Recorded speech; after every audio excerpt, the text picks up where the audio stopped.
Saudara Satuan Pelayanan Pemulihan Gizi atau SPPG di Kabupaten Gresik melayani 2.111 porsi penerima manfaat setiap harinya. Tak hanya menu terencana, pihak SPPG juga melayani permintaan siswa untuk memasak menu yang diinginkan. Jadi dimulai pada pukul 2 dini hari, puluhan relawan SPPG mulai melakukan kegiatan memasak untuk memenuhi 2.111 porsi MBG.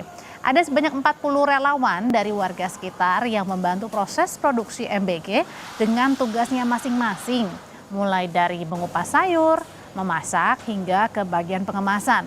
Kepala SPPG Darul Ihsan Gresik, Nika Kopdasari menyatakan penerima manfaat bisa meminta secara khusus menu makanan yang mereka inginkan. Ada ribuan porsi didistribusikan untuk kelompok belajar dan taman kanak-kanak hingga ke tingkat sekolah menengah atas atau sederajat. Untuk menunya itu berganti, kita tidak setiap hari harus masak nasi untuk sebagai karbohidrat. Jadi kita ganti, kita mix, ada yang kita pakai menu roti, terus ada jagung manis, terus ketela, seperti itu Bapak. Ya, kita juga menerima, kadang itu masukan dari anak-anak juga maunya seperti apa, menunya seperti apa, itu saya terima semua, terus kita koordinasikan dengan ahli gizi. Jadi menu yang kekinian juga bisa masak dengan gizinya juga cukup begitu Bapak. Saat ini kita sudah bergabung bersama dengan Profesor Dr. Ike Tanziha selaku tim pakar Badan Nasional Gizi atau Badan Gizi Nasional BGN. Kita akan membahas terkait dengan pemenuhan gizi anak Indonesia yang menjadi hak anak-anak kita. Prof, selamat malam. Selamat malam, Mbak. Prof, iya, ini kan sudah hampir setahun ya, Prof, program ya, makan bergizi gratis. Apa sih, Prof, catatan paling utama yang didapatkan selama praktek hampir 1 tahun ini MBG? Ya, alhamdulillah tentu saja kan tujuan daripada MBG itu adalah pemenuhan gizi dan hasil penelitian sementara ya dari mahasiswa saya juga dari beberapa penelitian lainnya menunjukkan adanya perbaikan dari status gizi anak-anak yang menerima MBG dan tingkat kehadiran juga meningkat. Artinya di sini bahwa MBG itu mendorong terhadap perbaikan kinerja anak itu sendiri. Oke, kalau biasanya yang paling kemudian menjadi catatan apa, Prof? Apakah misalnya dari menu-menunya kah? Atau keluh kesahnya dari anak-anak misalnya pengen menu A, menu B begitu? Ya, betul. Badan Gizi Nasional itu menetapkan standar gizi dulu ya, standar gizi. Tetapi tidak menetapkan standar menu. Karena kalau menu itu kan harus berbeda-beda ya sesuai dengan ekologi setempat. Seperti misalnya kalau di Papua menunya mungkin ada yang dari sagu begitu ya. Tapi kalau di Jawa Barat sumber karbohidrat bisa dari beras ya. Tetapi kalau misalnya di NTT bisa dari jagung dan sebagainya. Dan tentu saja menu-menu itu harus dibuat dari bahan pangan lokal sesuai dengan kearifan lokal. Nah itu, jadi kalau misalnya tadi ada permintaan dari anak-anak terkait menu, itu tentu saja kita boleh ya, tetapi ya itu tadi. Tetap kita harus memberikan bahwa MBG yang dibuat itu sesuai dengan edukasinya. Jadi ya mungkin tidak semua permintaan anak ya yang misalnya tidak sesuai dengan makanan gizi seimbang atau misalnya lebih pada makanan-makanan yang import. Nah itu mungkin tidak semuanya harus kita penuhi begitu. Oke, kan jadi tadi Prof katakan kalau masing-masing daerah punya strateginya masing-masing, menu-menunya apa disesuaikan lagi ya Prof dengan bahan-bahan lokal yang ada di sana. Betul. Nah pertanyaannya sebenarnya dari komposisi sendiri apakah ada standarnya Prof? Misalnya nih karbohidrat berapa persen, protein berapa persen, sayur-sayuran, buah-buahan. Ya betul, jadi BGN itu membuat standar gizi. Yaitu untuk sarapan itu 20-25% angka kecukupan gizi anak dalam 1 hari. Dan kalau makan siang 30-35%. Dari situ kita bisa menghitung berapa kebutuhan energi, berapa kebutuhan protein, berapa kebutuhan vitamin dan sebagainya. Nah kemudian dari situ diterjemahkan ke dalam bentuk menu ya, menu yang akan diberikan kepada anak begitu ya. Contohnya di Prof, misalnya kita ambil contoh, misalnya pada saat makan siang nasinya berapa banyak jadi, atau ayam untuk, misalnya. Ya betul, jadi untuk memenuhi misalnya seorang anak misalnya ya, anak SMA itu kan 2000 rata-rata ya, rata-rata misalnya 2250 kalori. Nah, kemudian proteinnya sekitar 60 gram per hari. Nah, kalau misalnya itu makan siang berarti kan protein itu 30-35%. Artinya antara 20-25 gram protein. Nah, kemudian 20-25 gram protein itu diterjemahkan ke dalam bentuk ayam dan juga ke dalam protein hewani dan protein nabati. Jadi misalnya ayamnya itu kurang lebih misalnya 100 gram ya. Kalau misalnya tanpa tulang kurang lebih 80 gram begitu ya. Nah, kemudian protein hewaninya misalnya tempe, protein nabatinya misalnya tempe itu misalnya 40 gram. Nah, itu sudah memenuhi kebutuhan protein untuk sekali makan tadi. Oke, berarti 30. artinya ketika makan bergizi untuk satu siswa, itu yang paling banyak dari komponennya harusnya adalah protein yang paling banyak, Prof? Tidak, harus seimbang. Harus seimbang, betul. Jadi protein kemudian kan apa namanya tuh nasinya, nasinya itu kurang lebih antara 100 dan sampai 150 gram tergantung tadi umur ya. Kalau misalnya anak TK itu nasinya itu 100 gram karena anak TK itu kan kebutuhan energinya juga relatif lebih rendah ya dibandingkan anak-anak SMA misalnya begitu. Nah, jadi kita tetap aja sesuai dengan kebutuhan. Jadi keseimbangan ini adalah penyediaan bahan makanan atau penyediaan makanan sesuai dengan kebutuhan anak itu sendiri. Nah, kan sesuai dengan kebutuhan ya, Prof. Mungkin Betul. banyak juga para orang tua yang mungkin belum mengerti berapa sih kebutuhan anak pada saat makan siang atau makan pagi. Biasanya mungkin disediakan di rumah.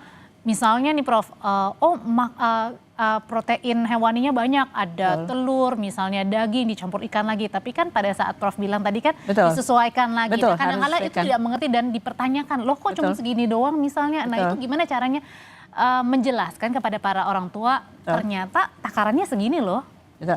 Nah, oleh karena itu kita harus melakukan juga edukasi. Jadi edukasi itu dilakukan kepada anak ya. Tadi edukasi dilakukan kepada anak adalah salah satunya untuk anak tersebut mengerti ya bahwa makanan yang harus mereka makan itu seperti apa yang ada di ompreng, di food tray gitu kan ya. Jadi nasinya seperti itu, kemudian lauk hewaninya atau protein hewaninya seperti itu, kemudian protein nabatinya, sayur dan buah juga dengan demikian itu ya seperti yang sudah ditampilkan di food tray itunya ya.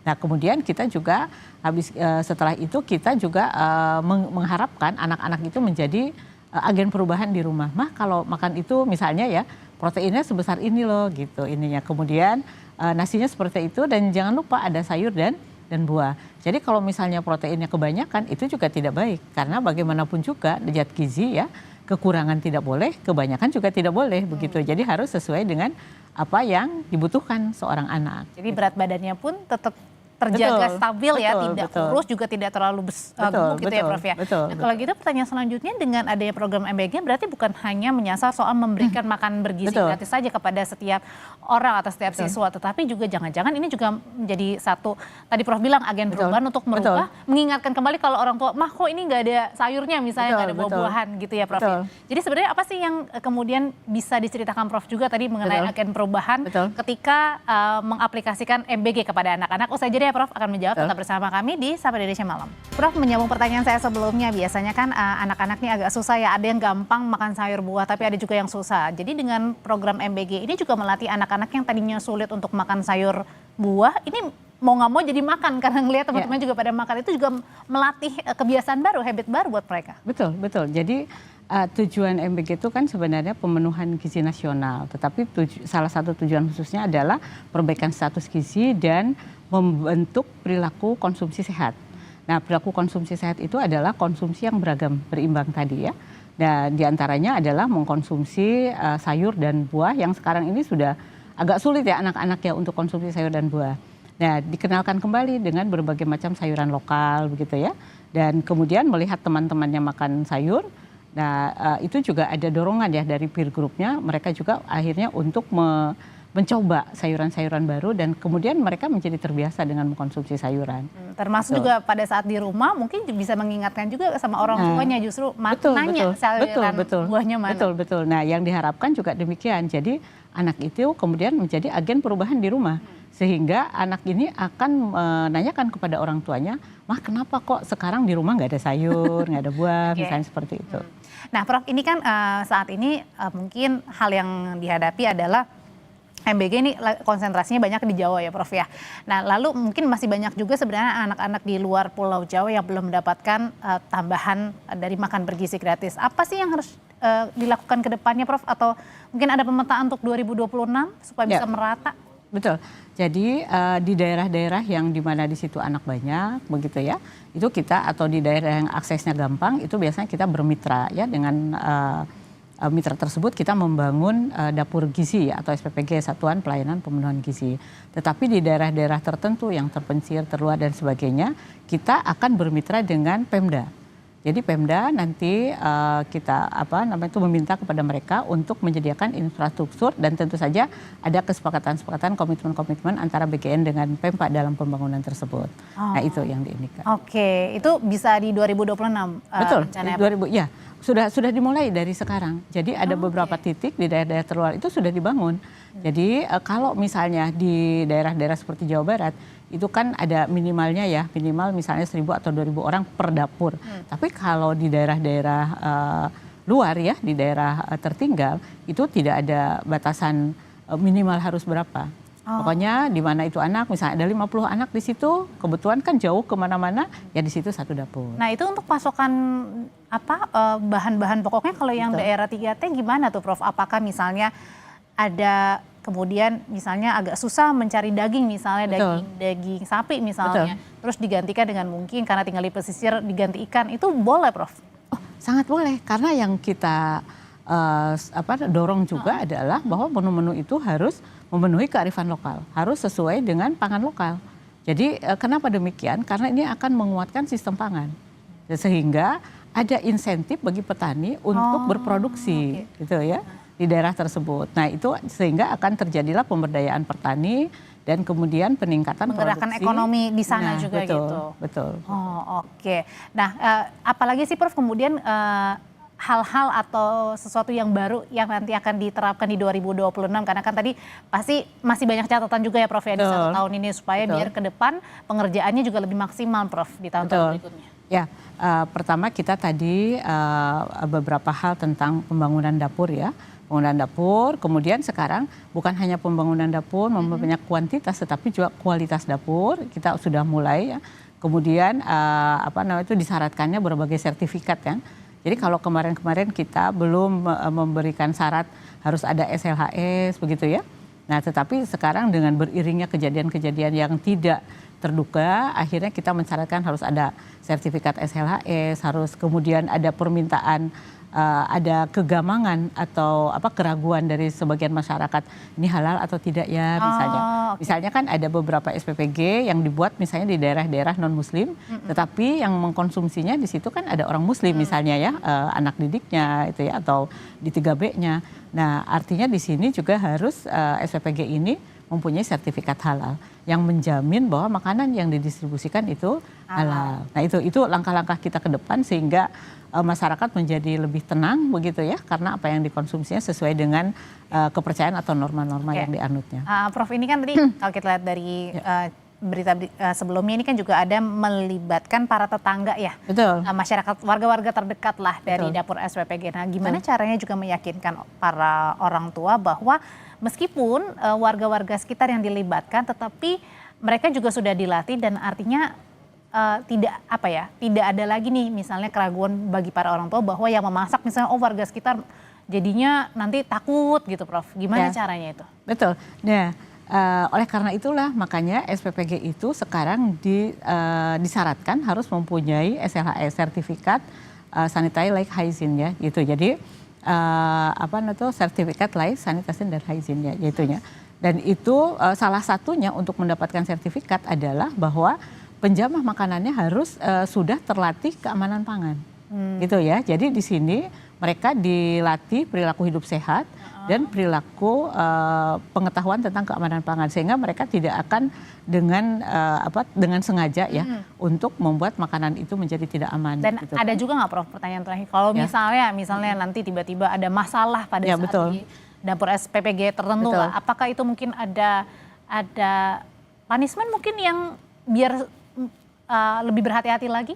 Oh iya betul. Jadi kalau misalnya sudah terjadi ketidakamanan pangan misalnya atau keracunan ya, maka itu SPPG akan ditutup sementara. Oh, oke. Sementara mereka sambil melihat apa penyebabnya dan memperbaiki. Biar ada efek jerah dan supaya Betul. tidak terjadi lagi gitu ya. Betul. Terima kasih Profesor Dr. Ike Tanzia, tim pakar gizi Badan Gizi Nasional. Selamat malam Prof.